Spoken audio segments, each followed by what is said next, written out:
Hello, could you help me grow this channel? Subscribing is totally free. Just one click below this video is all it takes. They left on a Thursday morning. It was early, still dark outside. The kind of morning where the cold feels personal, and the silence of the house is louder than any alarm clock. I sat at the kitchen table, still in pajamas, holding a lukewarm cup of coffee I didn't even like, while my mom zipped up the last suitcase, and my dad double-checked that Jake had packed his meds. My brother, of course, didn't lift a finger. He was in his usual hoodie, headphones half on, scrolling through ski resort photos like this trip was some kind of spiritual pilgrimage and not a blatant escape from reality that the rest of us were paying for, emotionally and literally. "Ellie, are you sure you'll be okay by yourself for a few days?" my mom asked as she adjusted her scarf in the hallway mirror, her tone casual but laced with that empty concern parents throw around like a used napkin.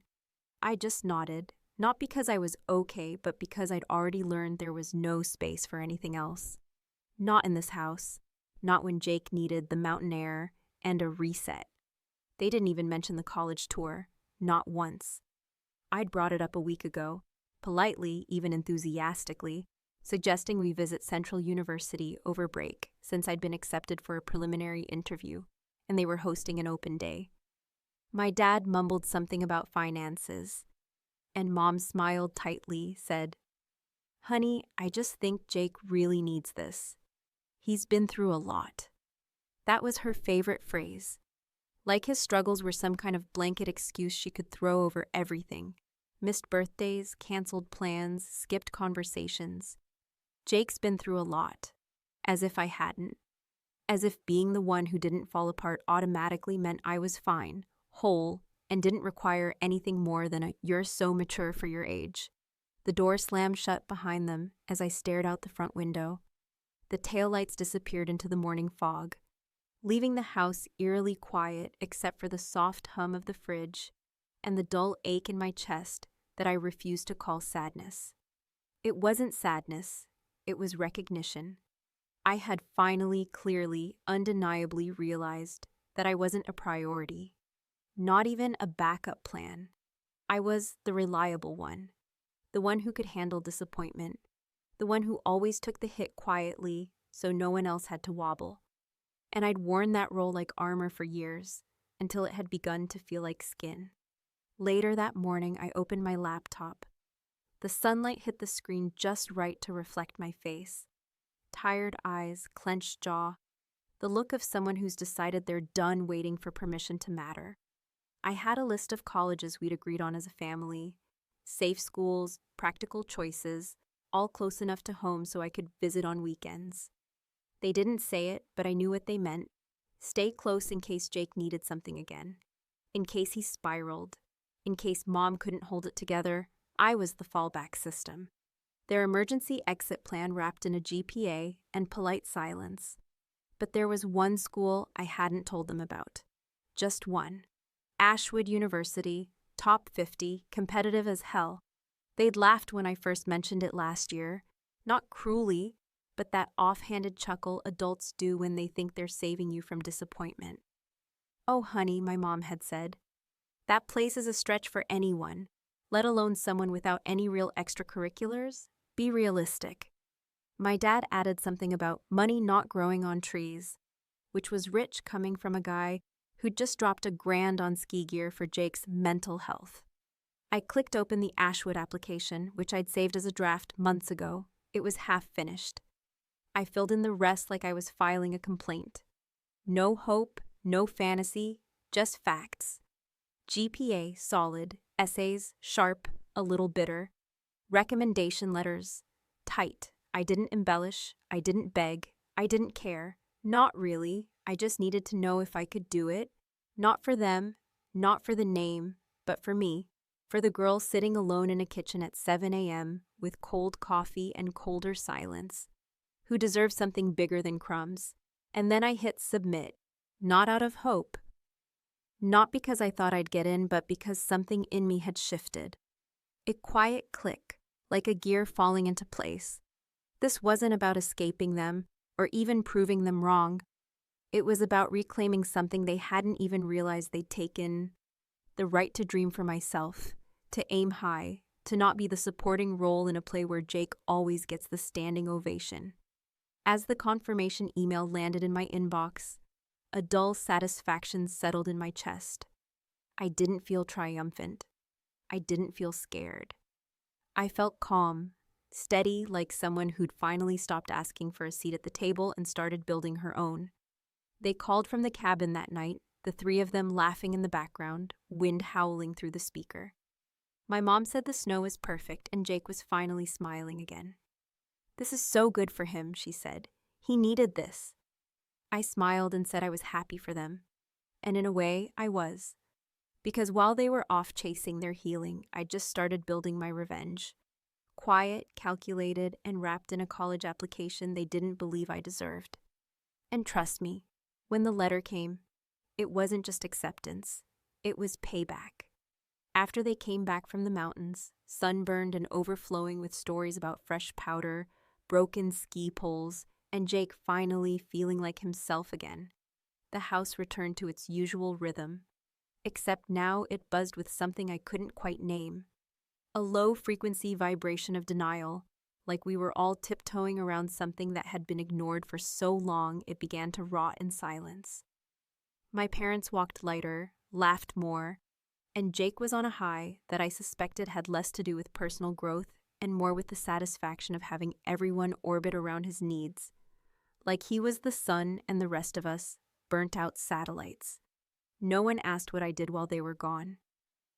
No one noticed the brochures in the trash or the printed maps of campuses, left folded under stacks of textbooks on the kitchen counter. I waited, almost pathetically, for my mom to at least remember that the Central Tour had happened, that I'd missed it, that it was important to me, but she didn't. She was too busy coordinating Jake's new therapy schedule and rearranging her work hours to be there for his reorientation meetings at the community college he was trying to re-enter. My dad just gave me those silent nods that meant nothing and everything at once. Like he knew I was waiting for acknowledgement, but didn't have the tools or the courage to give it. I had become invisible in my own home, not through any malice, not through outright cruelty, but through a relentless pattern of being overlooked, sidestepped, and smoothed over for the sake of peace. And I played into it. I did the dishes without being asked, took the bus when Mom forgot I needed a ride, even helped Jake brush up on his calculus so he wouldn't bomb his placement test again.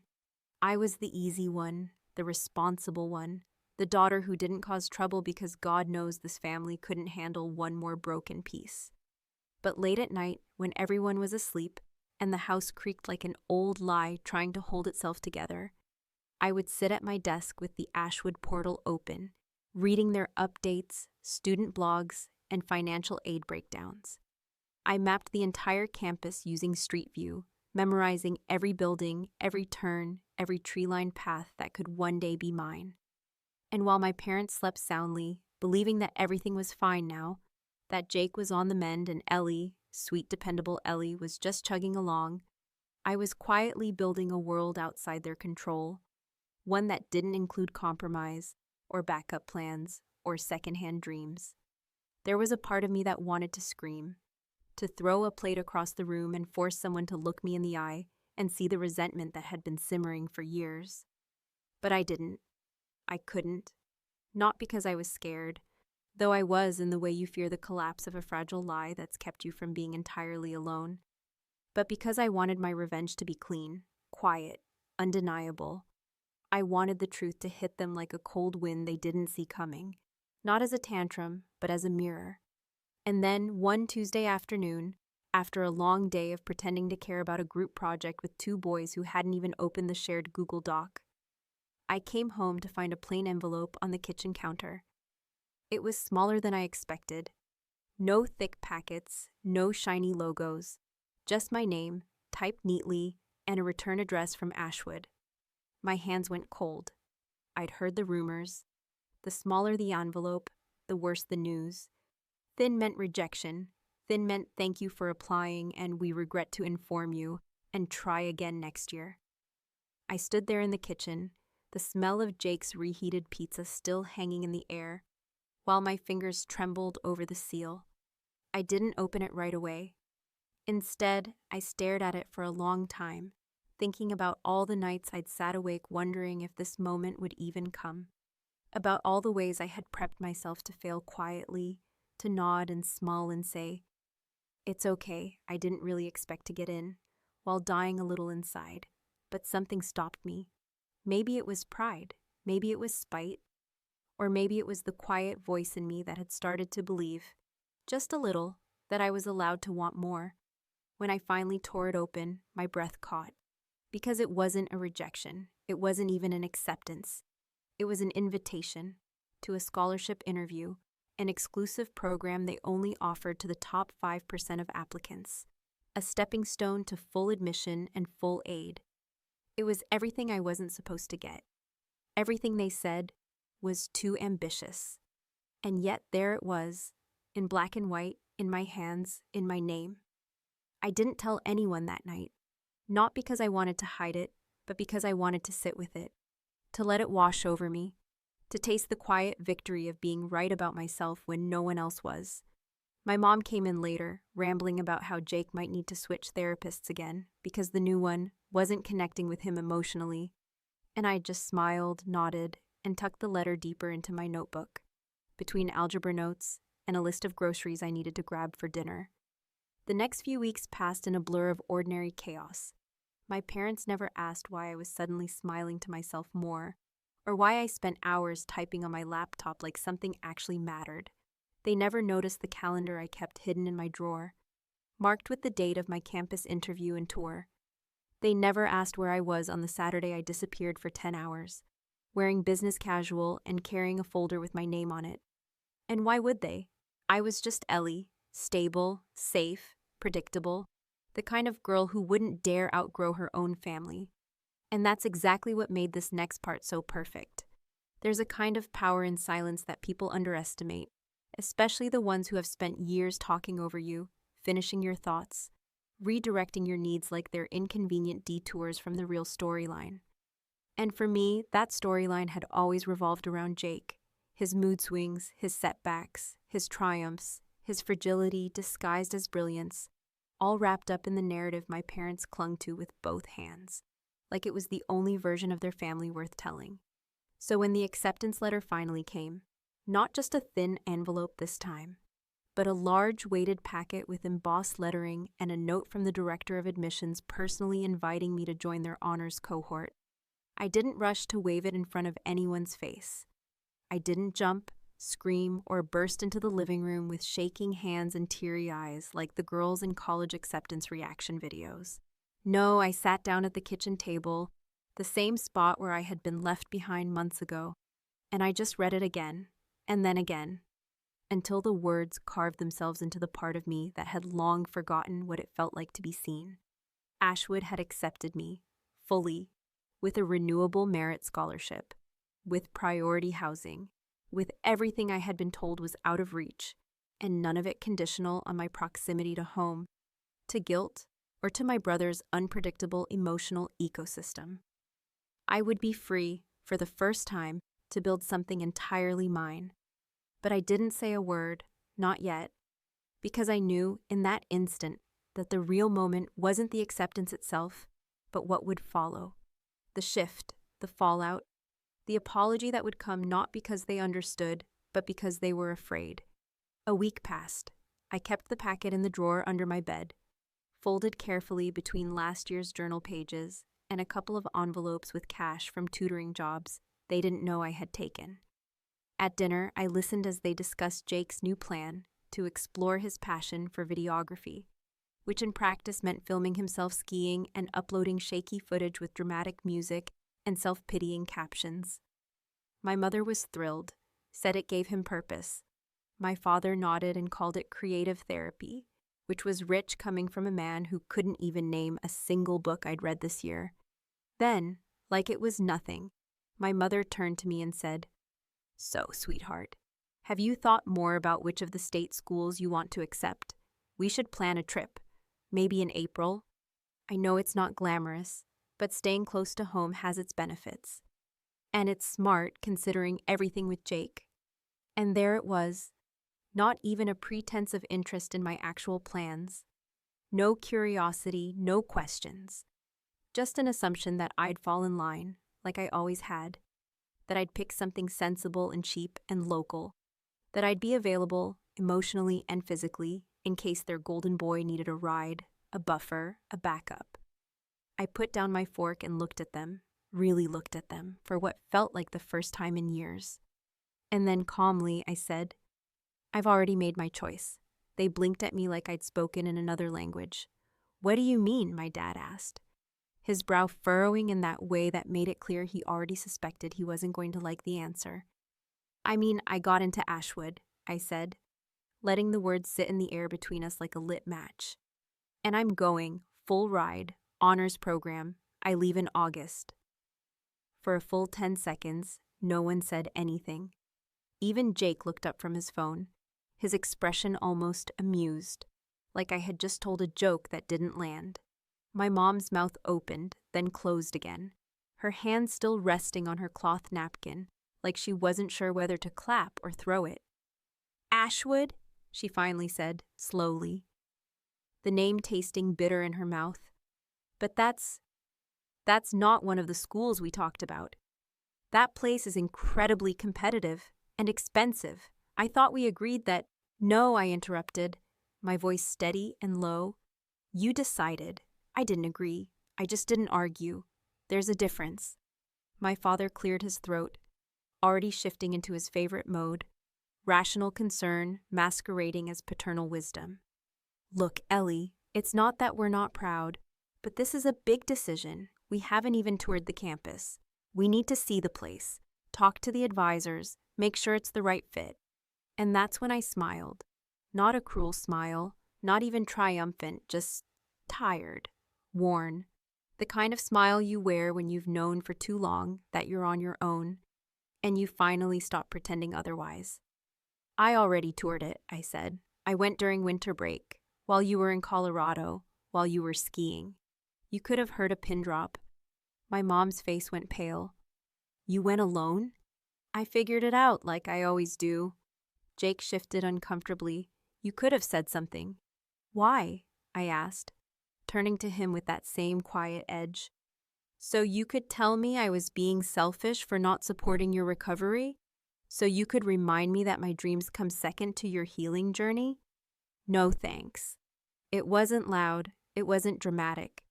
It wasn't a fight, but in that moment the ground shifted. The walls of the house didn't fall, but they cracked, in all the places where silence had held them up for far too long. I stood, picked up my plate, and rinsed it without looking back. Behind me, my parents sat in stunned silence, caught between pride and panic. And I knew, without a doubt, that they were no longer asking whether I could do it. Now they were wondering if I would still let them come along for the ride. For the first time in years, the power dynamic in our house shifted.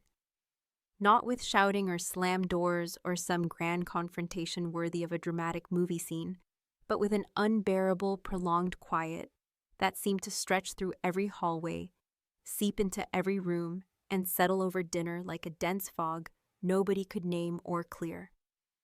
It was the kind of silence that doesn't come from peace, but from discomfort, that charged, awkward hush people fall into when they know they've missed something big and are too afraid to ask whether the damage is still reversible. After I dropped the truth about Ashwood, and after I left them sitting at that table blinking in disbelief, I noticed the immediate scrambling to reconstruct a narrative that included me again, as if they were trying to edit a story in which I had stopped playing my assigned role without giving them notice. The very next day, my mom came into my room with the exaggerated cheerfulness of someone trying to avoid a confrontation, holding a mug of tea I didn't ask for, and wearing that brittle smile that always meant she wanted something. She sat on the edge of my bed like she used to when I was 12 and trying to avoid school, because of a stomachache that was really anxiety, and she said almost too softly, "Your dad and I were thinking, we should visit Ashwood together, as a family, take a little road trip, see the campus, maybe talk to the financial aid office. You know, just to be involved." I didn't look up from my laptop right away, partly because I wanted to make her wait, and partly because I genuinely didn't know how to respond without letting my rage bleed through. The audacity of it, the sudden switch from complete indifference to this panicked interest, hit me harder than I expected, not because it was surprising, but because it was so absurdly predictable. I'd spent years screaming internally for recognition, for support, for the smallest flicker of validation. And now that the outcome was real, tangible, and impressive enough for them to brag about, they wanted in. Not because they were proud, not really, but because they were terrified of what it meant to be left behind. By the child they assumed would always stay put. I closed the laptop, slowly, deliberately, and met her gaze with a calmness that must have unnerved her more than yelling ever could. "I already did the tour," I said, my voice even. "I've spoken to my advisor, I have my schedule, my housing assignment, and I'm already in a group chat with other incoming students." She blinked, the teacup still in her hand, steam rising in lazy spirals like it was trying to escape the awkwardness too. "But sweetheart, we want to be part of this. You're still our daughter." I nodded, but it was a slow, hollow nod. The kind you give someone when you know, well, you can't fix the gap between what they mean and what you needed them to mean a long time ago. "I know I'm your daughter, but this wasn't about being yours. This was about being mine." She left not long after that, setting the untouched tea on my desk like a peace offering I had no intention of accepting.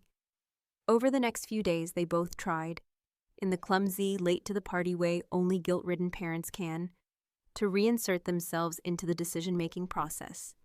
My dad asked about dorm insurance, tuition payment schedules, and whether Ashwood had a good IT support center, just in case your laptop crashes during finals. My mom started Googling top 10 things to pack for college freshmen, and casually mentioned that she'd started a Pinterest board for Ellie's dorm vibes. Jake, sensing the tension but as usual making it about himself, pulled me aside one night and said, "I just hope you're not doing all this to prove some kind of point, like, I know I got more attention, but that wasn't my fault." It took everything in me not to laugh. Not because it was funny, but because the sheer blindness of that statement was so perfectly Jake. This oblivious self-awareness masquerading as vulnerability. "It's not about blame," I told him, keeping my voice neutral. "It's about space. I needed mine, and I stopped waiting for anyone to give it to me." Still, they kept pushing. My dad cornered me by the garage on a Saturday morning and asked again, this time more seriously, "Ellie, we're not trying to control anything. We just want to be part of it. Can't we at least come for the final campus tour?" And I paused, not because I didn't know my answer, but because I wanted to watch him ask. I wanted to see the discomfort on his face, the unfamiliar humility. "No," I said firmly, "you can't." He looked genuinely thrown. "Why not?" "Because you had your chance," I said, "back when it mattered. Back when I asked and you said no because Jake needed snow more than I needed a future." He said nothing, just stood there shifting on his feet like a kid who got caught sneaking candy and wasn't sure if he was supposed to apologize or run. And that was the moment I realized something that should have been obvious years ago. They never meant to hurt me. They just never thought I'd do anything about it. They built a family structure around my silence, and now that silence had a price.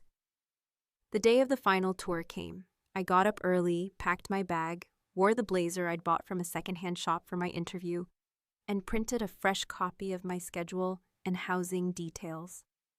I got in the car and drove myself, music playing low, hands steady on the wheel, and when I arrived, the campus looked just as I remembered it, bright, buzzing, full of energy and promise. Parents trailed behind their kids, pointing at buildings, asking about safety stats, nodding earnestly at orientation guides. I watched them from a distance and didn't feel envy or regret.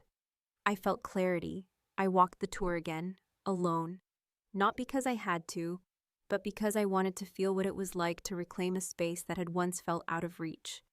I visited the dorm building I'd be living in, met with a student coordinator, and sat under the oak tree near the central quad, just watching, breathing, knowing this would soon be mine. Then my phone buzzed. A message from my dad. We're outside the campus bookstore. Can we meet? I stared at it for a long minute, the same way I had once stared at that acceptance envelope, weighing what it meant, what it could undo, and what it never would. And then slowly I stood up, brushed the dust off my jacket, and started walking toward the door. Not because they asked, not because I owed them, but because I was ready to see them on my terms. When I reached the campus bookstore, the sunlight had begun its late afternoon descent, stretching long golden beams across the pavement in a way that made the old red brick buildings glow with a quiet kind of majesty, like the campus itself was exhaling after a long day of carrying the ambitions, fears, and whispered dreams of 1,000 students just like me. Some hopeful, some lost, some clinging to the idea that maybe this place would finally be where they got to write their own story without edits or interruptions. And there they were, standing stiffly near the steps, both my parents, dressed like they'd come straight from a casual Sunday church service, overly neat and slightly uncomfortable, as if they weren't sure whether they were supposed to smile or apologize first, caught somewhere between awe and regret. My father spotted me first and raised his hand in an awkward half-wave, the kind you give to a stranger you want to believe still remembers you. My mother, holding a reusable coffee cup and a university brochure she'd clearly picked up inside, gave me a look that tried to combine maternal warmth with hesitation, as if she didn't know which version of me she was about to encounter, the daughter they remembered, or the young woman who had quietly outgrown the need for their validation. I stopped a few feet away, keeping my voice even and measured, the way you do when you've rehearsed a conversation in your head too many times to let it get messy now. You came, I said, not as a question, not with surprise, but as a flat acknowledgement of the obvious. They had shown up, not when I needed them, not when it counted, but now, in the aftermath of their absence, in the hollow space where presence feels less like support and more like damage control. My mom smiled, a little too wide, her voice unnaturally chipper. We thought it'd be nice to see where you'll be living, before move-in day. Get a feel for the place. It's beautiful here. I nodded slowly, letting her words sit in the air for a second longer than necessary. It is, I said, and I already know it better than I ever knew home. That landed heavier than I expected, and I saw the flicker in her eyes. The one that tried to argue but couldn't find the language to refute what we both knew was true. My father cleared his throat and gestured toward the quad. Would you mind giving us a little tour? Just show us around, maybe where your dorm is. And for a moment, I considered saying no, not out of cruelty, but because I didn't want to offer them the illusion of participation in something they hadn't helped me build. But then something in me softened. Not forgiveness exactly, but a kind of detachment that comes from finally understanding the limitations of the people who raised you. So I nodded and began walking, pointing out buildings, study halls, the library with its massive stone steps, the dining hall where students had scrawled hopeful chalk messages about finals week on the walls outside. They followed quietly, asking the occasional question that sounded more like filler than genuine curiosity, and I answered without embellishment, keeping the facts clean and sharp. I didn't offer anecdotes, didn't laugh at my own stories, didn't try to make them feel included. This was not a performance for their approval. This was a viewing of a life they didn't get to co-write. When we reached the dorm building, my mother touched my arm lightly. Could we see your room? She asked, her voice softer now, uncertain. I looked at her hand on my sleeve, then back at her face, and I shook my head gently but firmly. No, I said, not today. There was a pause, long and thick and uncomfortable. Is it because you're still angry, Oi? She asked. And it wasn't accusatory, just quiet and almost hopeful, like if she could name my emotion, she could manage it. But I shook my head again, slower this time. It's not anger. Not anymore. It's something else, something bigger. And she looked confused, because people like her, people who mistake silence for agreement and absence for forgiveness, always are when you refuse to give them the emotional script they expected. My father stayed quiet, hands in his pockets, staring at the sidewalk like it might offer some moral clarity he couldn't summon himself. We walked back to the bookstore in near silence, and when we reached the steps, I turned to face them. I know you want to be part of this now, I said, and I know you think showing up today somehow changes the narrative, but it doesn't. This isn't about being cruel. It's about drawing a line. This place, this future, it's mine. I built it without you, and that means you don't get to decide where you fit in. I do. They didn't argue. They didn't protest. They just stood there, caught in the gentle but unmovable wall I had put between us. A wall built from every moment they chose someone else's needs over my dreams. Every time they smiled and said, "You're so strong," without realizing strength isn't something you praise when it's born out of neglect. My mother nodded slowly, her eyes glassy. "We're proud of you," she said, and I believed her. I did. But pride is cheap when it comes after the fact. Pride doesn't undo years of being invisible. "Thank you," I said, "but I didn't do this to make you proud." And with that, I turned and walked away. Not in anger, not in defiance, but with the quiet confidence of someone who no longer needs to be understood, be sure of her own story. As I reached the corner of the quad, I looked back once, just for a second. They were still standing there, two people suddenly aware of how small their roles had become. In the life of the daughter they had always assumed would wait for them to catch up. And in that final glance, I understood something I hadn't before. They hadn't come to see the campus. They had come to see if there was still a place for them in the version of my life they never believed I'd be brave enough to create. And maybe there was, but maybe there wasn't. And either way, it was finally my choice.